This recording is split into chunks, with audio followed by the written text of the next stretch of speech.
Austria, known to some outsiders as the land of mountains, the sound of music, and Mozart. To others, it represents a darker past. Created out of the ashes of World War I, this small country of 8 million has become one of the most successful in the European Union, with Austrians priding themselves in being a bridge between the West and the East. As a small country, its inhabitants do not like being told what to do, especially by large countries and the international media. In the post-World War II era of Austria's Second Republic, politics in this country was boring and predictable. In the 21st century, however, Austria is in a period of rapid political transition. The political establishment of the two traditional parties, the center-right People's Party, or OVP, and the Social Democratic Party, or SPO, face assault from all sides of the political spectrum. Austrians no longer tolerate the atmosphere of complacent political consensus that has plagued the country for decades. With the refugee crisis looming, new figures from the right are dominating the political scene, drawing support from growing discontent with the traditional two parties. The left is facing destruction, as their policies of multiculturalism and political correctness become discredited in this new, dangerous world. Austria's latest chancellor, Social Democrat Werner Faymann, has resigned as of May 9th, out of massive political unpopularity. Within a year or sooner, Austria's political map may change completely. This is a time of chaos and transition in Austria, and this is Factions.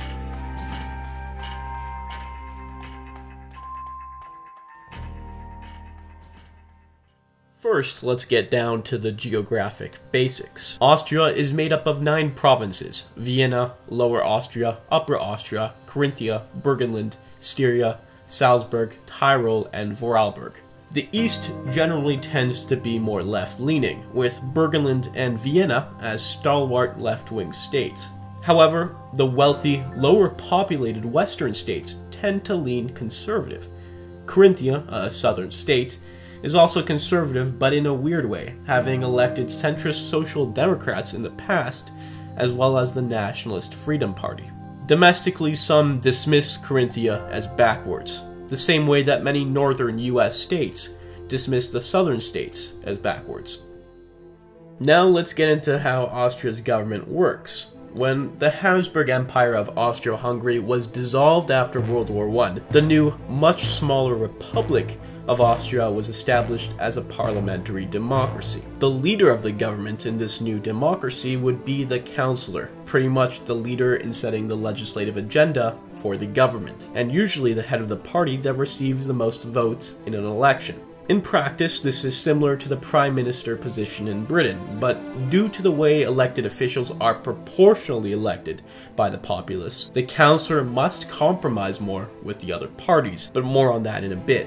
The head of state is the President, a mostly ceremonial position responsible for appointing and dismissing the Chancellor based on the popular vote in elections, similar to the symbolic power of Britain's Queen. As I mentioned before, both are directly elected, the Chancellor and legislature being elected through proportional representation. Many times a party is unable to win a majority of seats due to the proportional nature they are elected, forcing them to form a coalition with another party or multiple other parties. Out of this coalition building, 2 parties have generally dominated Austria's political scene: the aforementioned People's Party and the Social Democrats, often working together as a coalition or alone.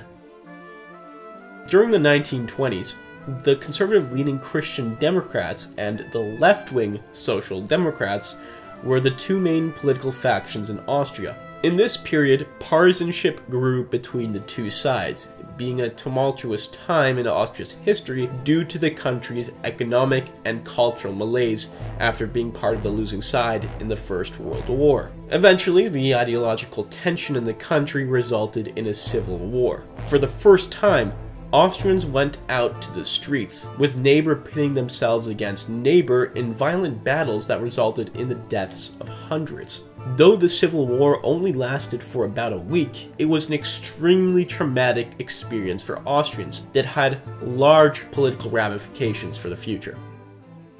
In 1933, the Christian conservative councillor Engelbert Dollfuss exploited a technicality that allowed him to dissolve parliament and become a dictator. After some bitter fighting, the Social Democrats and Communists would be banned from office by his government. Keep in mind, this was the same time when Hitler came to power in Germany, who incidentally wanted Austria to become part of his Third Reich. It was the Christian conservative faction that was fighting to keep Austria independent, while the socialists wanted Austria to merge with Hitler's Nazi Germany in order to increase their influence. There was also a growing National Socialist movement in Austria, which was opposed by Dollfuss. Dollfuss was eventually assassinated by a National Socialist coup, and he was succeeded by another conservative councillor who practiced a policy of Austrian independence but appeasement towards Hitler. Hitler eventually invaded Austria in 1938, seizing the country as part of his German Empire. Many Austrians welcomed this, but many also didn't. There were usually conservatives and some leftists who opposed the occupation, sometimes being sent to concentration camps together.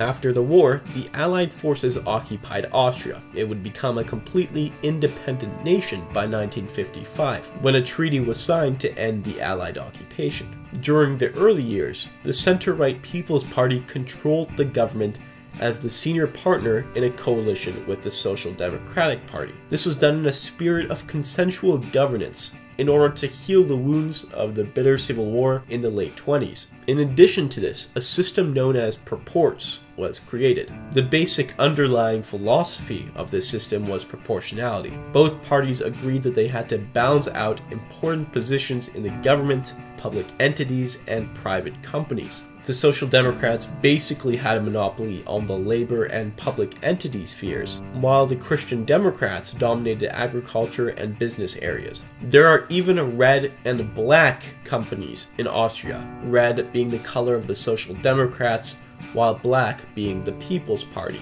In these companies, there's an unspoken rule that the only way you can get a job with them is if you're a member of a specific party that the company is affiliated to. This is directly because of purports, and also the result of the executive positions in these companies being elected by party officials in the government. These companies also try to keep close connections with the two parties in order to maintain their special interests. This whole system was done to share the spoils and balance out the power between the two parties, and to prevent conflict from ever happening again. However, by the late 20th century, this system was increasingly criticized for being inappropriate in a modern country.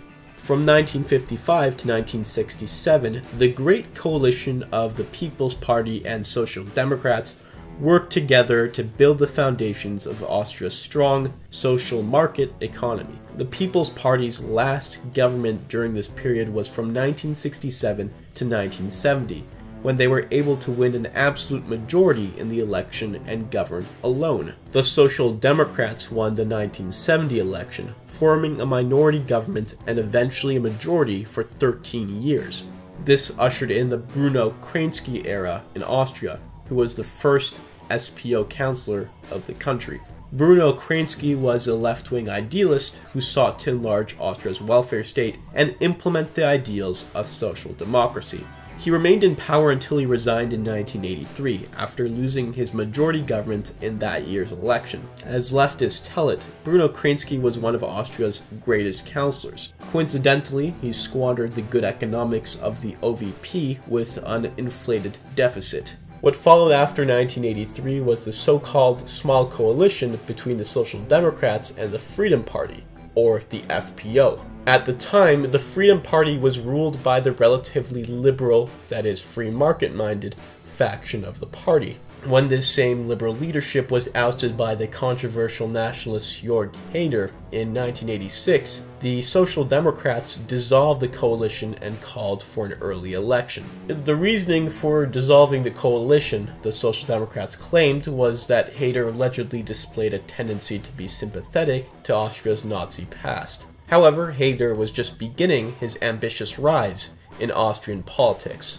In 1986, the Social Democrats formed a new great coalition with the People's Party under the leadership of the Social Democrat councillor Franz Vranitzky. Vranitzky was the first SPO leader to come from relatively humble origins, the rest being part of the more wealthy left-wing intelligentsia. Vranitzky was originally a banker, and therefore was more disposed to privatization and economic liberalization than his leftist predecessors.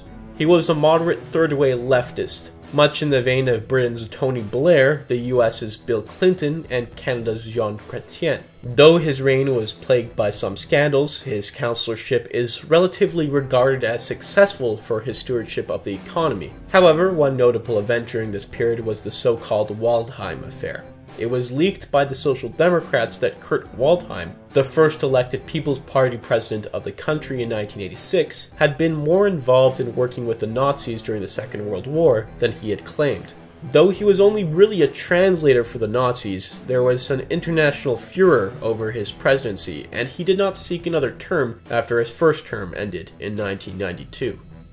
During the late 80s and 90s, Jörg Haider of the Freedom Party expertly railed against the traditional party establishment of the People's Party and Social Democrats. Voters were disillusioned by the corruption of the purport system, with insiders from the two big parties being unfairly rewarded with cushy jobs in the private sector. It was also found that there were different forms of corruption in companies linked to the two big parties. Haider argued for a more meritocratic system in the form of privatization and lower taxes, and a large part of the population responded positively. He modeled his exciting new brand of politics after American presidential candidate Ross Perot, the ideological predecessor of Donald Trump.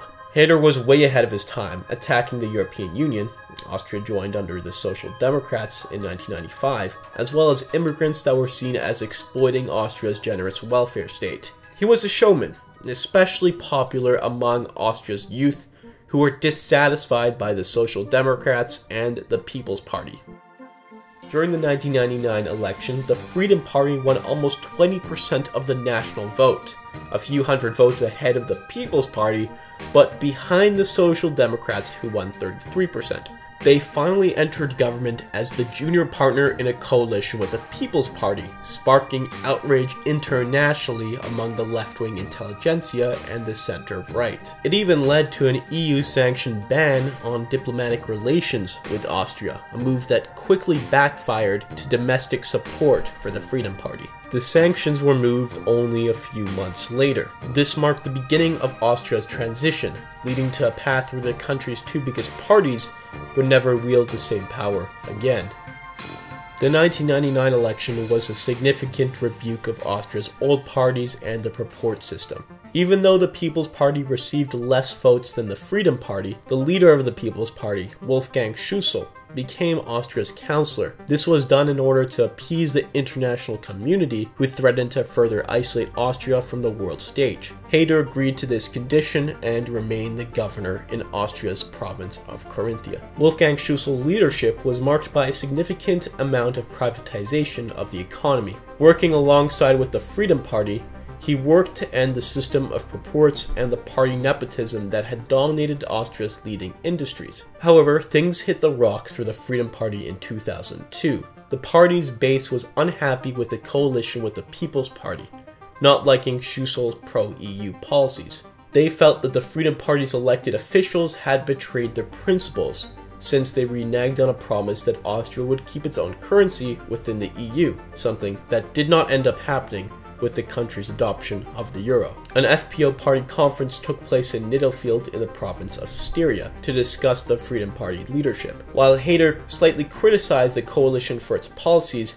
he didn't want the conference to take place, fearing that the party infighting would get out of hand and attract unwanted media attention. Unfortunately for Haider, that is exactly what ended up happening. The party base revolted against the leadership in the government, and members of the conference tore apart the paper that included a compromise between the party leadership and the membership base. The leading Freedom Party elected officials in the coalition government with the People's Party resigned immediately.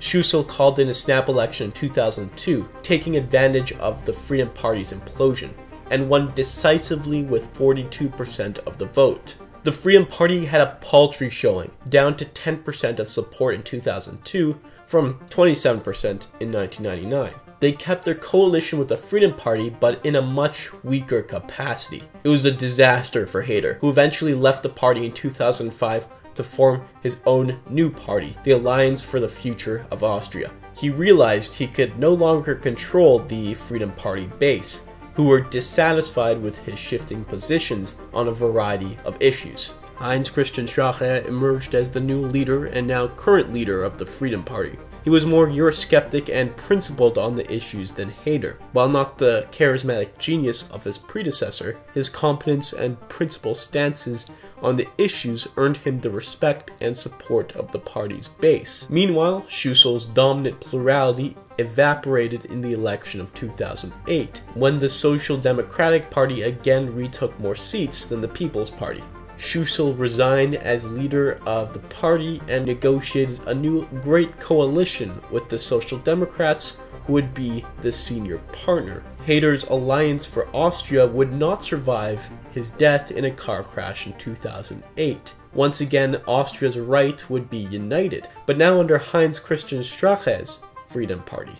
Fast forward to the 2013 election, where the Social Democrats again won a plurality of the seats and retained their coalition with the People's Party. However, the two parties were barely able to scrap up enough support to form a majority, facing opposition parties who were growing in support from the political right and the left.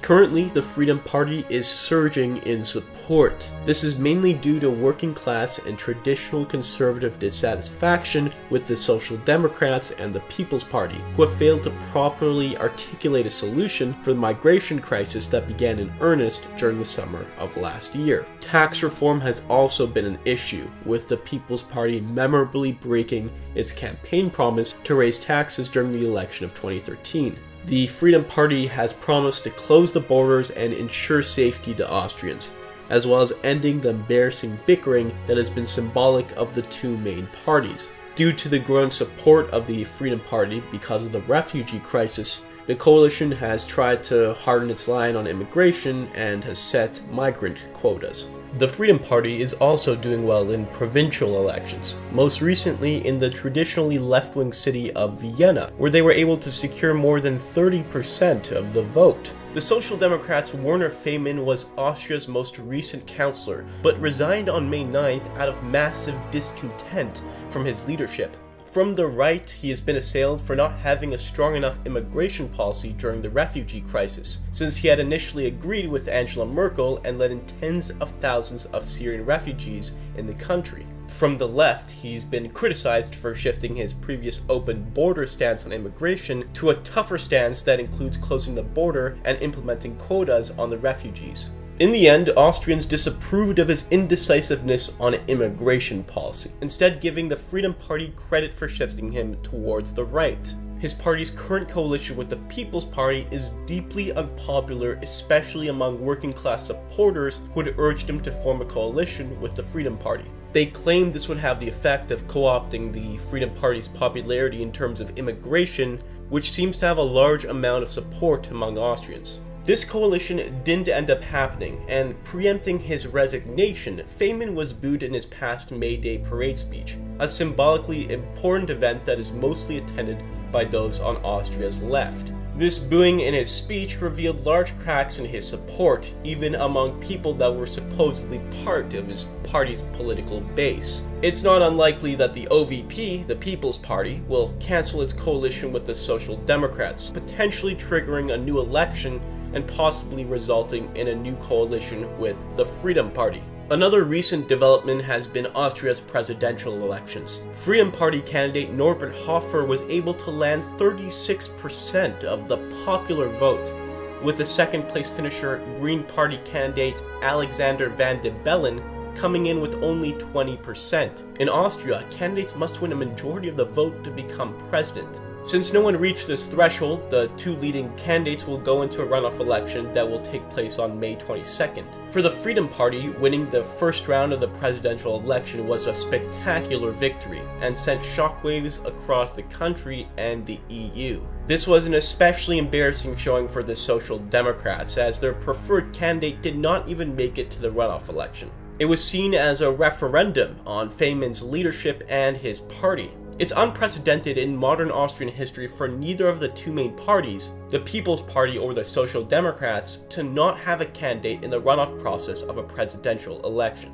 With the Freedom Party gaining momentum due to the resignation of the Social Democrats' Werner Feynman and the probable win with their candidate Norbert Hofer in the presidential elections later this month, Austria's right wing is stronger than ever. The Freedom Party is currently ahead of all the other parties in the polls, and some are even predicting that Austria's next chancellor will be Heinz Christian Strache.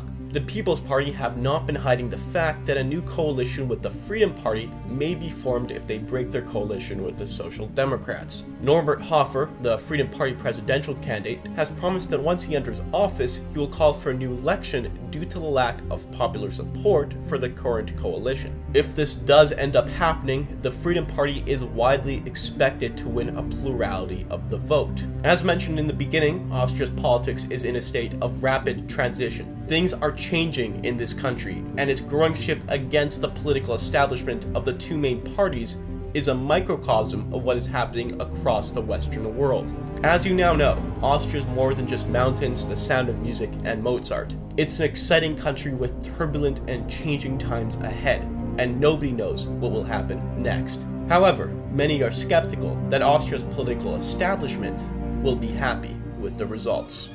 This was Austria, and this was Factions.